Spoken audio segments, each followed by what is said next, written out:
Hello my dear students, welcome you all to the botany classes. In the previous class, we have discussed about the normal structure and the basic functions of the stem. Okay, only normal structure and normal functions. In today's class, we shall discuss some modifications of the stem to perform special functions or additional functions. Always in nature, normal structure will be for performing normal function, but to perform additional function mainly during unfavorable condition, the stem has to get modified. The stem will get modified to store the food, to give mechanical support, or to propagate vegetatively, or to perform any other functions. The stem has to modify its structure physically or physiologically. Okay. So, here we will see the modifications of the stem. Here modifications of stem are briefly categorized into three groups. One is underground modification of the stem, next one is subaerial modification of the stem, and aerial modifications of the stem. Today's class we shall discuss mainly about underground modifications of stem like rhizome, tuber, corm and bulb. We shall see first the characteristic of underground modifications of the stem. In many herbaceous plants, the stem develops below the soil, means the stem is developed below the soil and is called underground stem. As roots are underground below the soil, here stem is also growing under the soil, hence it is underground.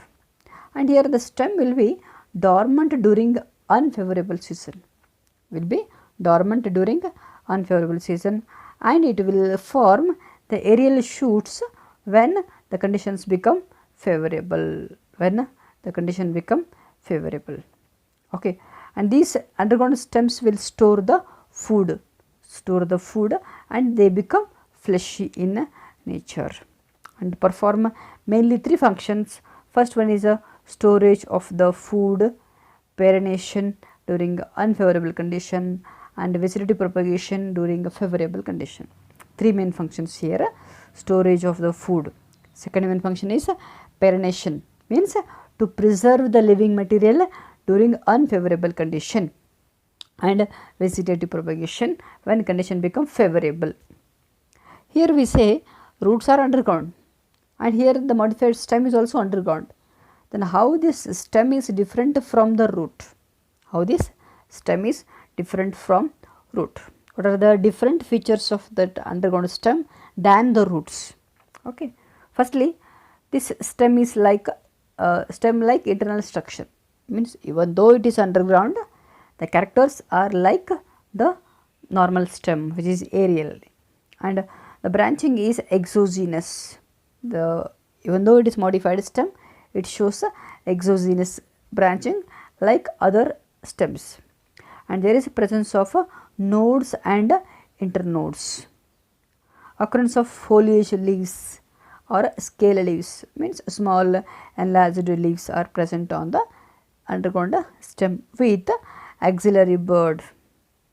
Hope you remember the types of bud from the previous class. Once check it video. And here there is absence of root cap. In underground root we have observed root cap. Here since it is a stem, there is no root cap. So we shall now discuss some examples for underground modification of stem. Firstly, the rhizome. Rhizome is prostate dorsiventrally thickened brownish stem. Prostate, growing horizontally, dorsiventrally thickened, means dorsally thick, ventrally thick. Okay, it is thick on both upper as well as lower sides, and it is brownish in color. You can see in the diagram, it is brownish in color, and it grows horizontally under the surface of the soil. Okay, it grows horizontally under the surface of the soil. Here it shows distinct nodes and internodes, like the aerial stem, mainly clearly visible in monocots. Even though it is underground, it shows nodes and internodes. Along with that, it possesses the terminal bud and axillary bud with a scale leaf in the axil. terminal bud and the scale leaf as well as the axillary bud is present. One more thing, the rhizome remains dormant under soil. Remains dormant under the soil means in soil it will retain its living activity, but it will not perform all the metabolic activities. Okay.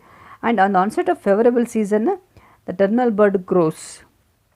When condition become favorable, the terminal bud will grow, but it will die when condition become unfavorable again. When condition become again unfavorable, the bud will die itself, right. Here the growth of the rhizome takes place horizontally with the help of a lateral bud, means the lateral bud will help to increase the length of the rhizome, and this type of rhizome is called a sympodial rhizome. Example, ginger, turmeric, etc. In some of the rhizomes like lotus, the rhizome is monopodial because it grows with the help of a terminal bud. You can make the difference. If the rhizome grows with the help of lateral bud, it is a sympodial rhizome. If the rhizome grows with the help of terminal bud, it is called a monopodial rhizome. Example, lotus, pteris, etc. Right. Next example, etc. Right. Next example, tuber. As we observed in a potato. So, tubers are actually swollen ends or tips of special swollen underground branches, means the branch which is underground, the tip will be modified. The tip of the underground root, underground stem is modified to store the food, mainly like a carbohydrate, like a starch.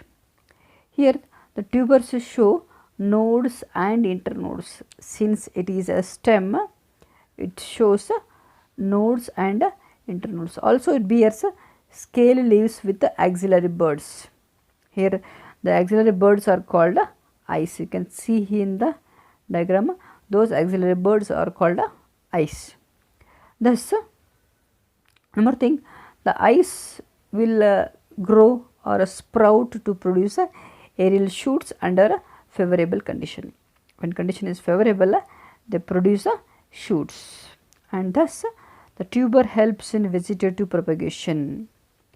Tubers do not produce adventitious roots, thus they differ from rhizomes. Remember, in a rhizome we have seen the adventitious roots below the rhizome, but here on the tuber there are no adventitious roots. Okay, the best example here is a potato. Scientific name is a Solanum tuberosum. Right. Next example, bulb. It is a condensed disc like underground stem. Condensed, remember condensed, it is a pressed. The size is greatly reduced, and here which itself does not store the food. The stem will not store the food material, but the upper surface of is like a disc. The upper surface of this modified stem bulb is like a disc, and its stem is slightly conical. The modified stem is slightly conical, and it bears centrally placed apical bud. Centrally placed apical bud. You can see here apical bud which is at the center, and around this apical bud there are many concentrically arranged overlapping scale leaves. Means they are arranged like rings. They are arranged like rings and overlapping each other. Okay. Here the inner surface, inner scale leaves or leaf bases store the food. The leaf base of these scale leaves store the food and are thick and fleshy. These are thick and fleshy. And while outer few scale leaves remain thin and dry, they are protective. Remember, inner layers are fleshy, store the food. outer layer is thin, membranous. It will just protect the inner layers. The outer layers protect the inner layers, right. And the lower surface of disc like stem produces adventitious roots. You can see in the lower surface the stem will produce adventitious roots. We have two types of bulbs, the discoid stem with a compactly arranged fleshy leaves and the fibrous roots below is commonly called bulb and is almost spherical, means the structure is almost spherical in nature. Coming to types, when the fleshy scaly leaves surround the apical bud in the form of concentric rings is called a tunicated bulb. When you cut the onion in a dorsiventral direction, in a horizontal direction, you can clearly see the rings. You can clearly see the concentric rings. Such bulb is called a tunicated bulb. But sometimes they may partially overlap each other by their margins. Such bulbs are called scaly bulbs. This is example for a tunicated bulb. This is example for a scaly bulb.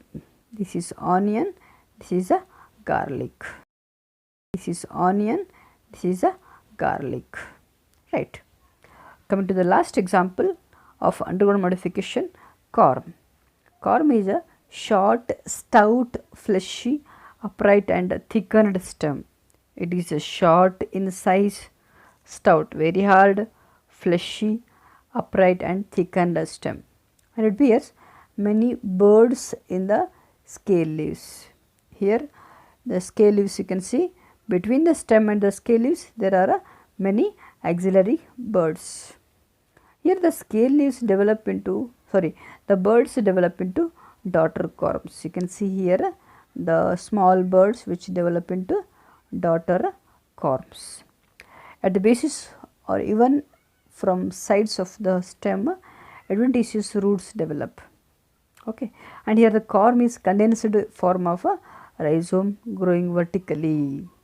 Okay. Example, Arbi, that is Colocasia, Jamincant, that is Amorphalus. Just difference is rhizome is horizontal, corm is vertical. Okay. I think this is enough for this class. In next class we shall discuss about the subaerial modifications of the stem. Till that, keep learning. And one more thing, if you are new to this channel, please subscribe to this channel, and if you like the video, please share this video among your friends, colleagues, etc., so that they too can learn about the botany with respect to the modifications of the stem. See you in the next class. Thank you.